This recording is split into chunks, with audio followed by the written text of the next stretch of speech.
मेरी बात ध्यान से अंत तक सुनना, क्योंकि आज हम जिस विषय पर बात करने वाले हैं हो सकता है वही आपकी उस समस्या का उत्तर हो जिसका समाधान आप बहुत समय से खोज रहे हैं। लेकिन रुकिए, आज जो सत्य आप जानने वाले हैं वो केवल जानकारी नहीं है, वो आपकी सोच बदल सकता है, आपके मन का बोझ हल्का कर सकता है और जीवन को देखने का आपका पूरा नजरिया बदल सकता है। इस वीडियो को अंत तक जरूर देखना, क्योंकि अंतिम भाग में आपको एक ऐसा आध्यात्मिक सत्य समझ में आएगा जो पूरे विषय को एक नई रोशनी में देखने पर मजबूर कर देगा। लेकिन उस सत्य को अभी नहीं बताऊंगा। अगर इस वीडियो के अंत तक आपको अपनी समस्या का समाधान मिल जाए या आपके जीवन को देखने का एक नया दृष्टिकोण मिल जाए तो वीडियो को लाइक जरूर करना और कमेंट में जय श्री कृष्ण लिखकर अपनी उपस्थिति दर्ज कराना। क्या आपने कभी सोचा है कि दुनिया में जहाँ भी नजर डालो वहाँ स्वार्थ दिखाई देता है, धोखा दिखाई देता है, ईर्ष्या दिखाई देती है और कई बार तो ऐसा लगता है जैसे अच्छे लोग बहुत कम बचे हैं। शायद आपके साथ भी ऐसा हुआ होगा। आपने किसी का भला किया लेकिन बदले में आपको सम्मान नहीं मिला। आपने किसी पर भरोसा किया लेकिन उसी व्यक्ति ने आपका दिल तोड़ दिया। आपने सच्चाई का साथ दिया लेकिन झूठ बोलने वाले लोग आगे निकल गए। और तब आपके मन में एक सवाल उठा होगा, क्या सचमुच दुनिया बुरे लोगों से भरी हुई है या फिर इसके पीछे कोई ऐसा रहस्य छिपा है जिसे हम समझ नहीं पाए हैं। जरा सोचिए, अगर दुनिया में ज्यादातर लोग वास्तव में बुरे होते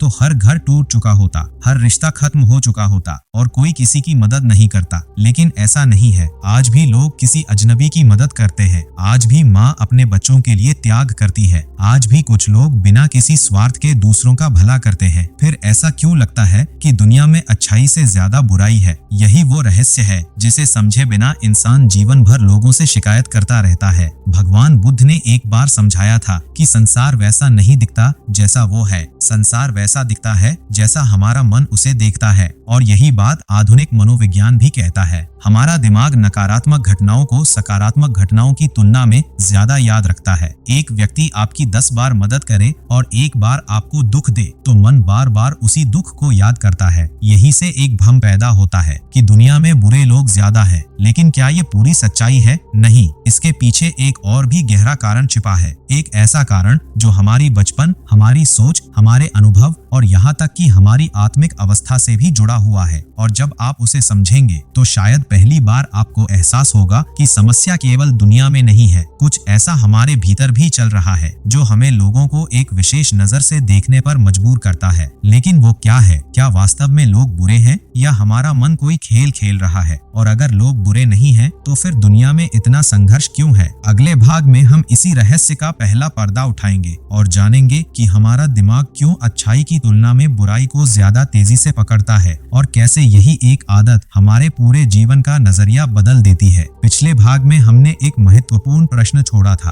क्या सचमुच दुनिया में बुरे लोग ज्यादा हैं या फिर हमारा मन हमें ऐसा महसूस कराता है? इस प्रश्न का उत्तर समझने के लिए हमें सबसे पहले अपने दिमाग की कार्यप्रणाली को समझना होगा। कल्पना कीजिए, आपके सामने एक सफेद कागज रखा है। उस कागज पर एक छोटा सा काला बिंदु बना हुआ है। अब बताइए, आपकी नजर सबसे पहले कहाँ जाएगी? अधिकतर लोग उस छोटे से काले बिंदु को देखेंगे जबकि पूरा कागज सफेद है। यही हमारे मन की प्रकृति है। वो अच्छाई के विशाल मैदान को छोड़कर बुराई के छोटे से धब्बे पर ध्यान केंद्रित कर देता है। आधुनिक मनोविज्ञान बताता है कि इंसान का दिमाग खतरे और नकारात्मक घटनाओं को जल्दी पहचानने के लिए विकसित हुआ है। प्राचीन समय में ये हमारी सुरक्षा के लिए जरूरी था, लेकिन आज यही प्रवृत्ति हमारे रिश्तों और सोच को प्रभावित करने लगी है। अगर कोई व्यक्ति आपकी 100 बार प्रशंसा करे और एक बार आपकी आलोचना कर दे तो रात भर आपको वही आलोचना याद रहेगी। अगर दिन भर 10 अच्छी घटनाएं हो और एक बुरी घटना हो जाए तो मन उसी एक घटना को बार बार दोहराता रहेगा। क्या आपने कभी ऐसा अनुभव किया है? शायद किया होगा। और यहीं से शुरू होती है वो कहानी जिसमें दुनिया हमें वास्तविकता से ज्यादा कठोर दिखाई देने लगती है। भगवान श्री कृष्ण समझाते हैं कि जब मन अशांत होता है तो वो हर चीज को विकृत रूप में देखने लगता है, और जब मन में भय, असुरक्षा या पुराने घाव भरे हों तो व्यक्ति हर चेहरे में खतरा देखने लगता है। एक युवक था,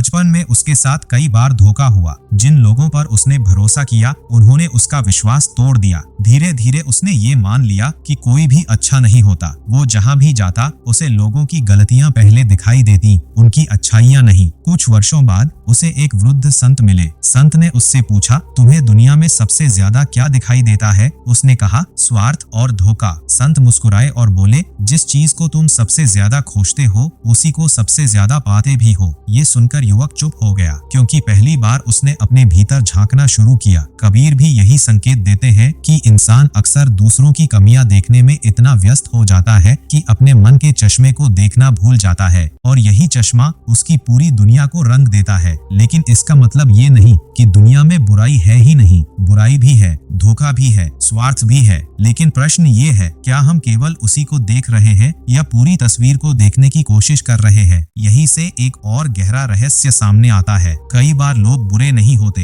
वे केवल घायल होते हैं। उनके भीतर ऐसा दर्द छिपा होता है जो उन्हें वैसा व्यवहार करने पर मजबूर कर देता है। और जब आप इस सत्य को समझेंगे तो लोगों को देखने का आपका नजरिया बदलने लगेगा। लेकिन घायल मन कैसे दूसरों को चोट पहुंचाता है और क्यों कई अच्छे लोग भी कभी कभी बुरे दिखाई देने लगते हैं। अगले भाग में हम इसी रहस्य को समझेंगे और जानेंगे कि इंसान की बुराई के पीछे छिपा हुआ दर्द कई बार उसकी सबसे बड़ी मजबूरी होता है। पिछले भाग में हमने जाना कि हमारा मन कई बार बुराई को अच्छाई से ज्यादा तेजी से देखता है। लेकिन अब एक और गहरे प्रश्न पर ध्यान दीजिए, क्या हर बुरा दिखाई देने वाला इंसान वास्तव में बुरा होता है, या उसके भीतर कोई ऐसा दर्द छिपा होता है जिसे दुनिया कभी देख ही नहीं पाती? जरा अपने जीवन के कुछ लोगों को याद कीजिए। शायद कोई ऐसा व्यक्ति जो बहुत गुस्सा करता है, हर बात पर चिढ़ जाता है, लोगों से कठोर व्यवहार करता है और आपको लगता है कि वो बहुत बुरा इंसान है। लेकिन अगर आपको उसके जीवन की पूरी कहानी पता चल जाए तो शायद आपका नजरिया बदल जाए। मनोविज्ञान बताता है कि जो व्यक्ति भीतर से सबसे ज्यादा घायल होता है वो कई बार बाहर से सबसे ज्यादा कठोर दिखाई देता है, क्योंकि दर्द हमेशा आंसुओं के रूप में बाहर नहीं आता। कई बार वो गुस्से के रूप में निकलता है, कई बार अहंकार बन जाता है और कई बार दूसरों को चोट पहुंचाने की आदत बन जाता है। भगवान बुद्ध ने समझाया था कि दुखी व्यक्ति अक्सर दुख ही बांटता है, क्योंकि उसके पास देने के लिए वही होता है। एक छोटा सा उदाहरण देखिए, अगर किसी के हाथ में सुगंधित फूल हो तो वो जहाँ जाएगा सुगंध फैलाएगा, लेकिन अगर किसी के हाथ में अंगारे हों तो वो जहाँ जाएगा जलन फैलाएगा। समस्या ये नहीं कि वो जलाना चाहता है, समस्या ये है कि उसके हाथ में वही है। आज दुनिया में बहुत से लोग अपने भीतर पुराने घाव लेकर जी रहे हैं। किसी को बचपन में प्यार नहीं मिला, किसी को सम्मान नहीं मिला, किसी को बार बार अपमान सहना पड़ा और किसी को जीवन ने इतनी ठोकरें दी कि उसका विश्वास ही टूट गया। बाहर से वो कठोर दिखता है, लेकिन भीतर एक डरा हुआ बच्चा बैठा होता है जो अब किसी पर भरोसा नहीं कर पाता। स्वामी विवेकानंद कहा करते थे कि हर आत्मा मूल रूप से पवित्र है, लेकिन अज्ञान और परिस्थितियों की धूल उसकी चमक को ढक देती है। यही कारण है कि कई बार हमें लोगों में केवल धूल दिखाई देती है, हीरा नहीं। लेकिन यहाँ एक महत्वपूर्ण बात समझनी होगी, किसी के दर्द को समझना उसकी गलतियों को सही ठहराना नहीं है। अगर कोई व्यक्ति दूसरों को नुकसान पहुंचाता है तो उसका व्यवहार गलत ही रहेगा, लेकिन जब आप उसके पीछे का कारण समझ लेते हैं तो आपके भीतर नफरत कम होने लगती है और समझ बढ़ने लगती है। यही आध्यात्मिकता की शुरुआत है, दूसरों को सही या गलत साबित करना नहीं, बल्कि उनके भीतर छिपे संघर्ष को देख पाना। लेकिन कहानी यहाँ खत्म नहीं होती, क्योंकि कुछ लोग ऐसे भी होते हैं जिनके पास सब कुछ होता है, फिर भी वे स्वार्थी बन जाते हैं, फिर भी वे दूसरों को नुकसान पहुंचाते हैं। तो आखिर ऐसा क्यों होता है? अगर दर्द ही कारण है तो बिना दर्द वाले लोग बुरे क्यों बन जाते हैं? यहीं पर हमें इंसान के अहंकार को समझना होगा। वो अहंकार जिसे ऋषियों ने मनुष्य का सबसे बड़ा भ्रम कहा है, और वही अहंकार कई बार अच्छे इंसान को भी बुरा बना देता है। अगले भाग में हम इसी रहस्य का पर्दा उठाएंगे और जानेंगे कि कैसे अहंकार धीरे धीरे इंसान की अच्छाई को ढक देता है बिना उसे खुद पता चले। पिछले भाग में हमने जाना कि कई बार लोगों की कठोरता के पीछे उनका दर्द छिपा होता है, लेकिन अब एक और गहरे कारण को समझते हैं। एक ऐसा कारण जो केवल दुखी लोगों में ही नहीं बल्कि सफल, बुद्धिमान और शक्तिशाली लोगों में भी दिखाई देता है। देता है।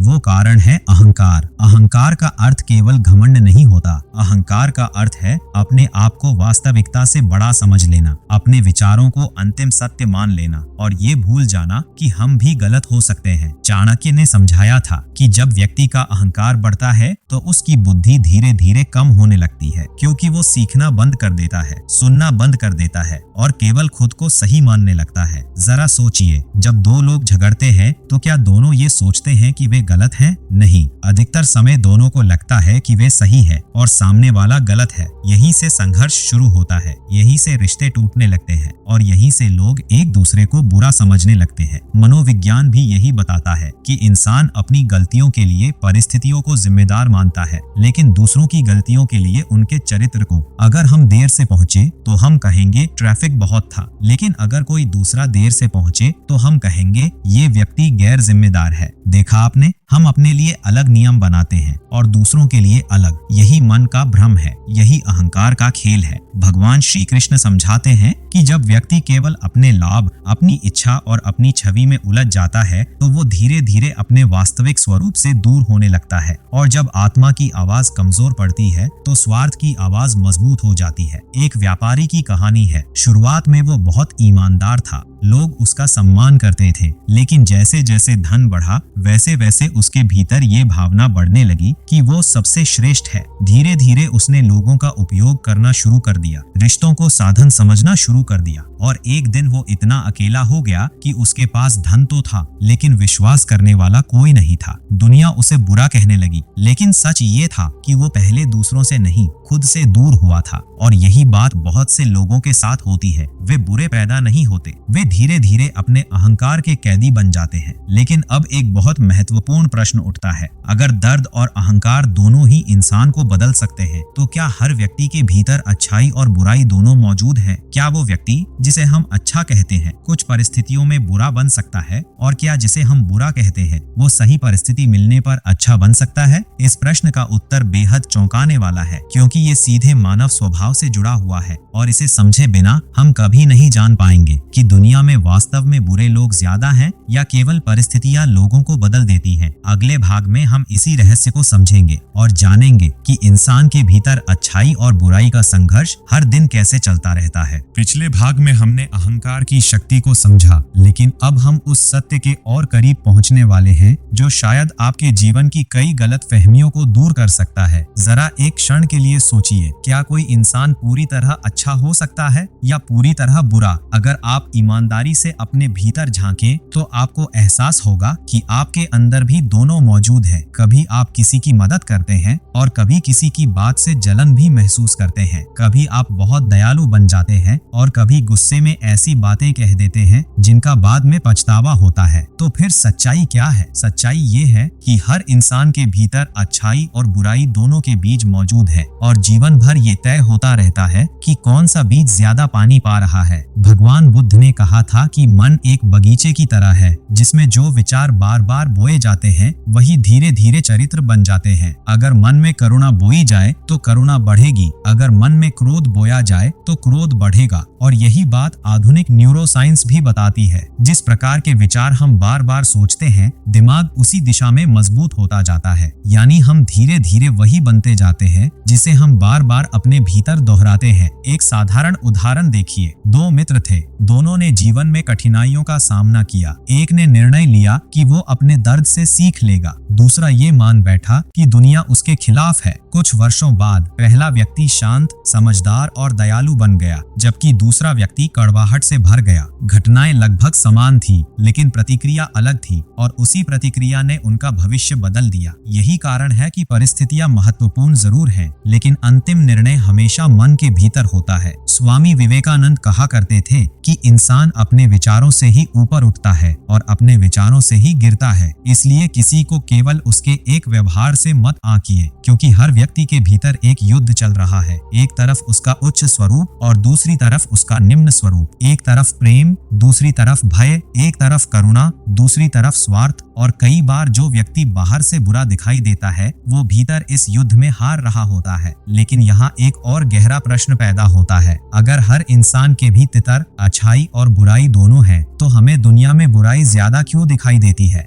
क्यों समाचारों में अच्छाई कम और बुराई ज्यादा दिखती है? क्यों हमारा ध्यान अच्छे लोगों से ज्यादा गलत लोगों पर जाता है? और क्यों ऐसा लगता है कि जैसे पूरी दुनिया बिगड़ चुकी है? इसका उत्तर मानव मन की एक बहुत पुरानी आदत में छिपा है। एक ऐसी आदत जो हमें वास्तविकता से दूर ले जाती है, और यही आदत लाखों लोगों को ये विश्वास दिला देती है कि दुनिया पहले से ज्यादा बुरी हो चुकी है। अगले भाग में हम इसी भ्रम का पर्दाफाश करेंगे और जानेंगे कि क्यों हमारा मन बुराई को बढ़ा चढ़ा कर देखता है और अच्छाई को अक्सर नजरअंदाज कर देता है। पिछले भाग में हमने जाना कि हर इंसान के भीतर अच्छाई और बुराई दोनों मौजूद है, लेकिन अब उस प्रश्न का उत्तर समझते हैं जो शायद इस पूरे विषय का सबसे महत्वपूर्ण हिस्सा है। आखिर हमें दुनिया में बुराई इतनी ज्यादा क्यों दिखाई देती है? जरा अपने एक दिन के बारे में सोचिए। सुबह उठते ही आप मोबाइल खोलते हैं और सबसे पहले क्या दिखाई देता है? कहीं चोरी की खबर, कहीं धोखे की कहानी, कहीं लड़ाई, कहीं दुर्घटना, कहीं किसी की नफरत। दिन भर हमारा मन ऐसी घटनाओं से घिरा रहता है। धीरे धीरे हमारा दिमाग ये मानने लगता है कि पूरी दुनिया ऐसी ही है। लेकिन क्या वास्तव में ऐसा है? कल्पना कीजिए, एक शहर में 10 लाख लोग रहते हैं। उनमें से कुछ लोगों ने अपराध किया और वही समाचार बन गया। लेकिन उसी दिन हजारों लोगों ने किसी की मदद भी की होगी। किसी माँ ने अपने बच्चे के लिए त्याग किया होगा, किसी शिक्षक ने किसी विद्यार्थी का भविष्य बनाया होगा, किसी अजनबी ने किसी जरूरतमंद का हाथ थामा होगा। लेकिन ये घटनाएं अक्सर समाचार नहीं बनती, क्योंकि अच्छाई सामान्य लगती है और बुराई ध्यान खींचती है। यही मन का भ्रम शुरू होता है। मनोविज्ञान में इसे एक विशेष प्रवृत्ति माना जाता है, जहां हमारा ध्यान नकारात्मक घटनाओं पर अधिक टिकता है और सकारात्मक घटनाएं साधारण लगने लगती हैं। यही कारण है कि एक बुरा अनुभव 10 अच्छे अनुभवों पर भारी पड़ जाता है। कबीर ने संकेत दिया था कि जिस नजर से तुम संसार को देखते हो, संसार तुम्हें वैसा ही दिखाई देता है। अगर मन संदेह से भरा है तो हर व्यक्ति संदिग्ध लगेगा। अगर मन भय से भरा है तो हर जगह खतरा दिखाई देगा, और अगर मन करुणा से भरा है तो वही दुनिया अलग दिखाई देने लगेगी। एक वृद्ध व्यक्ति रोज पार्क में बैठता था। वो आने जाने वाले लोगों को देखकर मुस्कुराता था। एक युवक ने उससे पूछा, बाबा, आपको दुनिया कैसी लगती है? वृद्ध ने पूछा, तुम्हें कैसी लगती है? युवक बोला, बहुत स्वार्थी और बुरी। वृद्ध मुस्कुराया और बोला, मुझे दुनिया में बहुत अच्छे लोग दिखाई देते हैं। दोनों एक ही दुनिया में रहते थे, लेकिन दोनों की दृष्टि अलग थी, और यही वो बिंदु है जहां अधिकांश लोग गलती कर देते हैं। वे दुनिया को नहीं देख रहे होते, वे अपने मन के प्रतिबिंब को देख रहे होते हैं। लेकिन इसका मतलब ये भी नहीं कि हमें आंखें बंद करके हर किसी पर भरोसा कर लेना चाहिए। आध्यात्मिकता का अर्थ भोला बनना नहीं है। आध्यात्मिकता का अर्थ है सत्य को स्पष्ट रूप से देखना, न तो अंधा विश्वास और न ही अंधा अविश्वास, बल्कि जागरूकता। यही संतुलन बुद्धिमानी है। लेकिन अब एक और गहरा रहस्य सामने आता है। कई बार समस्या दुनिया में नहीं होती, समस्या हमारी अपेक्षाओं में होती है। हम लोगों से पूर्णता की उम्मीद करते हैं, और जब वे हमारी उम्मीदों पर खरे नहीं उतरते तो हमें वे बुरे लगने लगते हैं। क्या यही कारण है कि हम इतने निराश हो जाते हैं? क्या हमारी अपेक्षाएं ही हमारे दुख का कारण बनती है? अगले भाग में हम इसी रहस्य को समझेंगे और जानेंगे कि क्यों जितनी ज्यादा अपेक्षाएं होती हैं, उतनी ही ज्यादा दुनिया बुरी दिखाई देने लगती है। पिछले भाग में हमने जाना कि हमारा मन कई बार बुराई को वास्तविकता से अधिक बड़ा बनाकर देखता है। लेकिन अब हम उस कारण तक पहुंचते हैं जो अनगिनत लोगों के दुख का सबसे बड़ा स्रोत है। वो कारण है अपेक्षाएं। जरा अपने जीवन के सबसे बड़े दुखों को याद कीजिए। क्या उनमें से अधिकांश किसी न किसी व्यक्ति से जुड़ी उम्मीदों के कारण नहीं थे? आपने सोचा वो हमेशा आपका साथ देगा, लेकिन उसने साथ छोड़ दिया। आपने सोचा वो आपको समझेगा, लेकिन उसने आपको गलत समझ लिया। आपने सोचा लोग आपकी अच्छाई की कद्र करेंगे, लेकिन उन्होंने आपकी भावनाओं को नजरअंदाज कर दिया। और उसी क्षण आपके भीतर ये भावना पैदा हुई कि लोग बुरे हैं। लेकिन क्या वे सचमुच बुरे थे, या वे केवल आपकी अपेक्षाओं के अनुसार नहीं थे? भगवान श्री कृष्ण एक गहरी बात समझाते हैं कि दुख का एक बड़ा कारण वास्तविकता और हमारी अपेक्षाओं के बीच की दूरी है। जितनी बड़ी दूरी, उतना बड़ा दुख और उतनी ही बड़ी शिकायत। मनोविज्ञान भी यही बताता है कि इंसान अक्सर दूसरों के वास्तविक स्वभाव को नहीं, बल्कि अपनी कल्पनाओं को प्यार करता है। वो अपने मन में एक छवि बना लेता है और फिर उम्मीद करता है कि सामने वाला व्यक्ति हमेशा उसी छवि के अनुसार व्यवहार करेगा। लेकिन जीवन ऐसा नहीं चलता। हर इंसान अपूर्ण है, हर इंसान कभी न कभी गलती करेगा, हर इंसान अपने संघर्षों से गुजर रहा है। और जब हम पूर्णता की अपेक्षा करते करते हैं तो हमें निराशा ही मिलती है। एक व्यक्ति अपने मित्र से बहुत प्रेम करता था, वो हमेशा उसकी मदद करता था। एक दिन उसे जरूरत पड़ी लेकिन उसका मित्र मदद नहीं कर पाया। उस व्यक्ति ने तुरंत निर्णय कर लिया कि उसका मित्र स्वार्थी है, लेकिन कुछ समय बाद उसे पता चला कि उसी दिन उसका मित्र अपने जीवन की सबसे बड़ी समस्या से गुजर रहा था। वो मदद करना चाहता था लेकिन कर नहीं सका। देखिए, सच्चाई जाने बिना हमने कितनी जल्दी फैसला कर लिया और यही हम जीवन में बार बार करते हैं। हम लोगों की पूरी कहानी नहीं जानते लेकिन उनके बारे में अंतिम निर्णय सुना देते हैं। चाणक्य ने कहा था कि जल्दबाजी में बनाया गया निर्णय अक्सर सत्य से दूर होता है और यही कारण है कि बहुत से अच्छे लोग भी हमें बुरे दिखाई देने लगते हैं, क्योंकि हम उनके एक व्यवहार को देखते हैं, उनके पूरे जीवन को नहीं। लेकिन यहाँ एक और आश्चर्यजनक सत्य छिपा है। कभी कभी लोग वास्तव में हमें दुख पहुँचाते हैं, वे जानबूझकर गलत करते हैं, वे स्वार्थी भी होते हैं। तो फिर ऐसे लोगों को कैसे समझा जाए? क्या हमें उनसे नफरत करनी चाहिए? क्या हमें उन्हें माफ कर देना चाहिए? या कोई तीसरा रास्ता भी है जिसके बारे में आध्यात्मिक गुरुओं ने हजारों वर्षों से बताया है? अगले भाग में हम इसी रहस्य को समझेंगे और जानेंगे कि बुद्धिमान लोग बुरे व्यवहार का जवाब नफरत से क्यों नहीं देते और कैसे यही समझ उन्हें भीतर से मुक्त कर देती है। पिछले भाग में हमने जाना कि हमारी अपेक्षाएं कई बार लोगों को हमारी नजरों में बुरा बना देती है, लेकिन अब एक बहुत महत्वपूर्ण प्रश्न सामने आता है। जब कोई व्यक्ति सचमुच हमारे साथ गलत करता है, हमें धोखा देता है, हमारा अपमान करता है या हमारे विश्वास को तोड़ देता है, तो हमें क्या करना चाहिए? क्या हमें उससे नफरत करनी चाहिए? क्या हमें बदला लेना चाहिए या फिर सब कुछ भूल जाना चाहिए? अधिकतर लोग इन तीनों रास्तों के बीच उलझ जाते हैं और इसी उलझन में अपना मानसिक संतुलन खो देते हैं। भगवान बुद्ध ने एक बार एक बहुत गहरी बात कही थी। अगर कोई व्यक्ति आपके ऊपर जलता हुआ कोयला फेंकना चाहता है तो सबसे पहले वो कोयला उसके अपने हाथ को जलाता है। ठीक इसी प्रकार नफरत सबसे पहले उसी व्यक्ति को जलाती है जिसके भीतर वो पैदा होती है। इसका अर्थ ये नहीं कि गलत व्यक्ति को सही मान लिया जाए। इसका अर्थ केवल इतना है कि किसी और की गलती के कारण आप अपने भीतर जहर न भर ले। मनोविज्ञान भी यही बताता है कि जब हम लंबे समय तक क्रोध, नफरत और बदले की भावना को पकड़े रखते हैं तो सबसे ज्यादा नुकसान हमारे अपने मन को होता है। हमारी शांति खत्म हो जाती है, हमारा ध्यान भटक जाता है और हम उसी व्यक्ति के कैदी बन जाते हैं जिससे हम मुक्त होना चाहते हैं। एक व्यक्ति था जिसे उसके सबसे करीबी मित्र ने धोखा दिया। वर्षों तक वो उसी घटना को याद करता रहा। हर दिन हर रात वो अपने मित्र को दोष देता रहा, लेकिन धीरे धीरे उसे एहसास हुआ कि उसका मित्र तो अपनी जिंदगी जी रहा है जबकि वो स्वयं अतीत की जेल में बंद है। उस दिन उसे समझ आया कि क्षमा करना सामने वाले को मुक्त करना नहीं है, क्षमा करना स्वयं को मुक्त करना है। लेकिन यहाँ सावधानी जरूरी है। क्षमा का अर्थ ये नहीं कि आप बार बार उसी व्यक्ति को अपने जीवन में नुकसान पहुंचाने दें। स्वामी विवेकानंद ने कहा था, दयालु बनो लेकिन कमजोर मत बनो, करुणा रखो लेकिन विवेक भी रखो। यानी आप किसी के प्रति नफरत न रखें लेकिन उससे उचित दूरी जरूर बना सकते हैं। आप उसके लिए बुरा ना चाहें लेकिन अपने जीवन की सुरक्षा भी करें। यही संतुलन आध्यात्मिक परिपक्वता है। कई लोग सोचते हैं कि अच्छे बनने का मतलब है हर अन्याय को सहते रहना, लेकिन ये सत्य नहीं है। सच्ची अच्छाई में करुणा भी होती है और आत्मसम्मान भी, प्रेम भी होता है और सीमाएं तय करने की बुद्धि भी।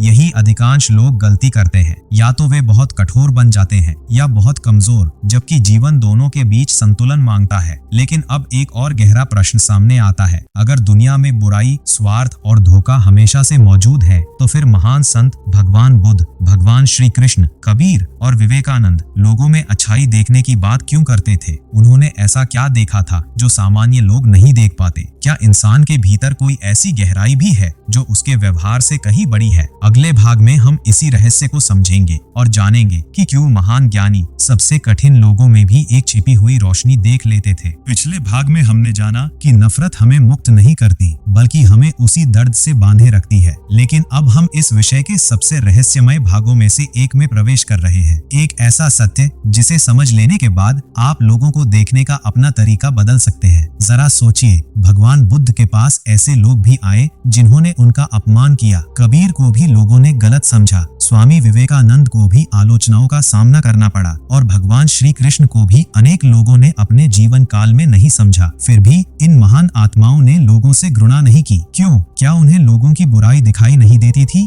नहीं, उन्हें बुराई दिखाई देती थी, लेकिन वे केवल बुराई को नहीं देखते थे, वे उसके पीछे छिपे अज्ञान को भी देख लेते थे। ऋषि मुनियों की परंपरा में एक विचार बार बार मिलता है कि इंसान मूल रूप से प्रकाश का अंश है, लेकिन लेकिन जब वो भय, अहंकार, लालच और अज्ञान से ढक जाता है तो उसका व्यवहार बदल जाता है। जैसे घने बादल सूरज को ढक लेते हैं, वैसे ही मन के विकार आत्मा की रोशनी को ढक लेते हैं। लेकिन क्या बादलों के पीछे सूरज खत्म हो जाता है? नहीं, वो वही होता है, बस दिखाई नहीं देता। ठीक इसी तरह कई लोगों के भीतर अच्छाई पूरी तरह समाप्त नहीं होती, वो केवल दब जाती है। एक शिक्षक की कहानी है। उसकी कक्षा में एक छात्र था जो हमेशा झगड़ा करता था, सबका अपमान करता था और किसी की बात नहीं सुनता था। स्कूल के अधिकांश लोग उसे बुरा लड़का मानते थे, लेकिन उस शिक्षक ने हार नहीं मानी। धीरे धीरे उसे पता चला कि उस बच्चे के घर का वातावरण बहुत कठिन था। उसे प्यार नहीं मिला था, उसे केवल डांट और तिरस्कार मिला था। वर्षों बाद वही बच्चा एक जिम्मेदार और संवेदनशील इंसान बना। क्यों? क्योंकि किसी एक व्यक्ति ने उसके व्यवहार के पीछे छिपे हुए इंसान को देखा। यही दृष्टि महान लोगों को अलग बनाती है। वे केवल वर्तमान व्यवहार नहीं देखते, वे संभावना देखते हैं। वे केवल अंधकार नहीं देखते,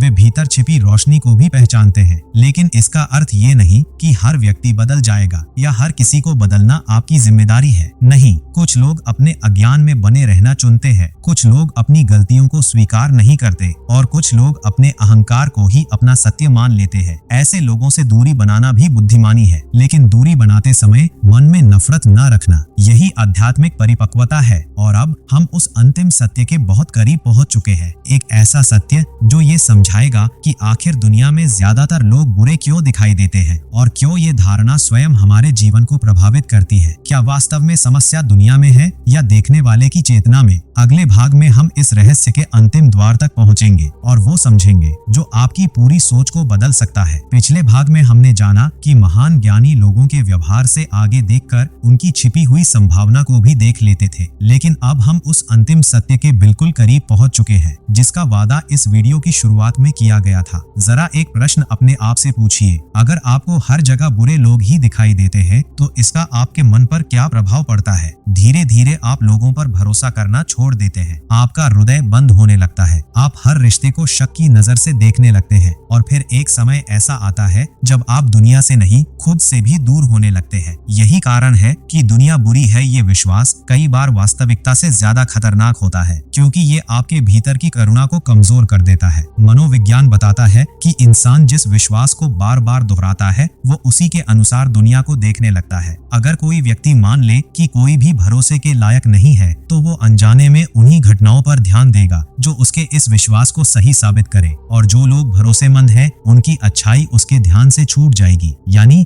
हम केवल दुनिया को नहीं देखते, हम अपनी मान्यताओं के चश्मे से दुनिया को देखते हैं। भगवान श्री कृष्ण बार बार जागरूकता की बात करते हैं, क्योंकि जागरूक व्यक्ति अपनी सोच और वास्तविकता के बीच का अंतर पहचान लेता है। वो समझ जाता है कि हर विचार सत्य नहीं होता, हर भावना वास्तविकता नहीं होती और हर अनुभव पूरी दुनिया का प्रतिनिधित्व नहीं करता। एक बूढ़े साधु के पास दो यात्री पहुंचे। पहले यात्री ने पूछा, मुझे बताइए इस गांव के लोग कैसे हैं? साधु ने पूछा, जहां से तुम आए हो वहां के लोग कैसे थे? यात्री बोला, बहुत बुरे, स्वार्थी और धोखेबाज। साधु ने कहा, तुम्हें यहाँ भी वैसे ही लोग मिलेंगे। कुछ देर बाद दूसरा यात्री आया, उसने भी वही प्रश्न पूछा। साधु ने फिर वही सवाल किया। दूसरे यात्री ने उत्तर दिया, जहाँ से मैं आया हूँ वहाँ बहुत अच्छे और मददगार लोग थे। साधु मुस्कुराया और बोला, तुम्हें यहाँ भी वैसे ही लोग मिलेंगे। दोनों यात्रियों को अलग अलग उत्तर नहीं मिले थे, उन्हें उनके अपने मन का प्रतिबिंब मिला था। और यही इस विषय का सबसे महत्वपूर्ण संकेत है। दुनिया में अच्छाई भी है, बुराई भी है, करुणा भी है, स्वार्थ भी है, प्रेम भी है और घृणा भी। लेकिन आपका मन किस पर अधिक ध्यान देता है, यही आपके अनुभव की दुनिया बनाता है। अब केवल एक अंतिम रहस्य बाकी है, सबसे गहरा, सबसे परिवर्तनकारी और शायद सबसे सुंदर। वो रहस्य जो ये बताएगा कि आखिर क्यों कुछ लोग दुनिया की बुराई देखकर भी शांत रहते हैं और क्यों कुछ लोग उसी दुनिया में प्रेम और प्रकाश का अनुभव करते हैं। अगले और अंतिम भाग में हम इसी आध्यात्मिक सत्य का उद्घाटन करेंगे और शायद पहली बार आप दुनिया को नहीं स्वयं को नए रूप में देख पाएंगे। और अब वो अंतिम सत्य जिसका वादा हमने इस यात्रा की शुरुआत में किया था। शायद आपने पूरे वीडियो में बार बार ये सोचा होगा कि आखिर दुनिया में ज्यादातर लोग बुरे क्यों दिखाई देते हैं। क्या सचमुच लोग बुरे हैं? क्या संसार स्वार्थ और धोखे से भर गया है या इसके पीछे कोई और गहरा रहस्य छिपा है? अब ध्यान से सुनिए, क्योंकि यही वो सत्य है जो आपके जीवन को देखने का तरीका बदल सकता है। सच्चाई ये है कि दुनिया में जितनी बुराई आपको दिखाई देती है उसका एक बड़ा हिस्सा दुनिया का नहीं बल्कि मन का अनुभव होता है। दुनिया एक दर्पण की तरह है और दर्पण वही दिखाता है जो उसके सामने खड़ा होता है। अगर मन भय से भरा है तो दुनिया डरावनी लगेगी। अगर मन अविश्वास से भरा है तो हर व्यक्ति संदिग्ध लगेगा। अगर मन चोटों से भरा है तो हर रिश्ता खतरा लगेगा। लेकिन अगर मन जागरूक हो जाए तो वही दुनिया अलग दिखाई देने लगती है। यही कारण है कि दो लोग एक ही संसार में रहते हैं, फिर भी उनका अनुभव पूरी तरह अलग होता है। भगवान बुद्ध ने बाहरी संसार को बदलने से पहले भीतरी संसार को समझने की बात कही। स्वामी विवेकानंद ने कहा कि जब तुम बदलते हो तो तुम्हारे लिए पूरी दुनिया बदल जाती है। और भगवान श्री कृष्ण का संदेश भी यही था कि मन को जीतने वाला व्यक्ति परिस्थितियों का दास नहीं रहता। अब जरा अपने जीवन को याद कीजिए, कितनी बार ऐसा हुआ कि किसी व्यक्ति को आपने गलत समझ लिया और बाद में उसकी पूरी कहानी जानकर आपका दृष्टिकोण बदल गया। कितनी बार ऐसा हुआ कि जिस घटना को आपने दुर्भाग्य माना वही आगे चलकर आपके लिए एक सीख बन गई। यानी सत्य हमेशा वैसा नहीं होता जैसा पहली नजर में दिखाई देता है। और यही बात लोगों पर भी लागू होती है। दुनिया में बुरे लोग हैं, इससे इनकार नहीं किया जा सकता, लेकिन दुनिया में अच्छे लोग भी उतने ही हैं। फर्क केवल इतना है कि बुराई शोर करती है और अच्छाई अक्सर शांत रहती है। धोखा सुर्खियां बनता है लेकिन त्याग चुपचाप होता है। नफरत दिखाई देती है लेकिन प्रेम अक्सर बिना घोषणा के काम करता है। यही कारण है कि हमें बुराई ज्यादा दिखाई देती है और अच्छाई कम। लेकिन जो व्यक्ति जाग जाता है वो दोनों को देखता है और फिर समझता है कि उसे किस दिशा में अपना ध्यान देना है। और अब इस पूरे विषय का सबसे सुंदर निष्कर्ष, दुनिया में सबसे बड़ा प्रश्न ये नहीं है कि कितने लोग बुरे हैं, सबसे बड़ा प्रश्न ये है कि आप स्वयं क्या बन रहे हैं। क्योंकि जब आप अपने भीतर करुणा जगाते हैं तो दुनिया में करुणा बढ़ती है। जब आप ईमानदारी चुनते हैं तो दुनिया थोड़ी और ईमानदार बनती है। जब आप प्रेम चुनते हैं तो दुनिया में प्रेम का एक और स्रोत जुड़ जाता है। याद रखिए, आप पूरी दुनिया को नहीं बदल सकते, लेकिन आप उस हिस्से को जरूर बदल सकते हैं जिसे दुनिया आपके नाम से जानती है। और शायद यही सबसे बड़ा आध्यात्मिक रहस्य है। जिस शांति को तुम बाहर खोज रहे थे वो हमेशा तुम्हारे भीतर थी। जिस अच्छाई को तुम दुनिया में ढूंढ रहे थे उसकी शुरुआत हमेशा तुमसे ही होनी थी। दुनिया में अंधेरा है लेकिन एक दीपक भी अंधेरे को चुनौती देने के लिए काफी होता है। इसलिए लोगों की बुराई गिनने से पहले अपने भीतर की रोशनी को जगाइए, क्योंकि जब भीतर प्रकाश जलता है तो संसार पहले जैसा नहीं दिखाई देता। और तब आपको समझ आता है कि दुनिया में सबसे बड़ी शक्ति नफरत को पहचानना नहीं बल्कि प्रेम को जीवित रखना है। यही जागरण है, यही शांति है और शायद यही जीवन का सबसे बड़ा सत्य है।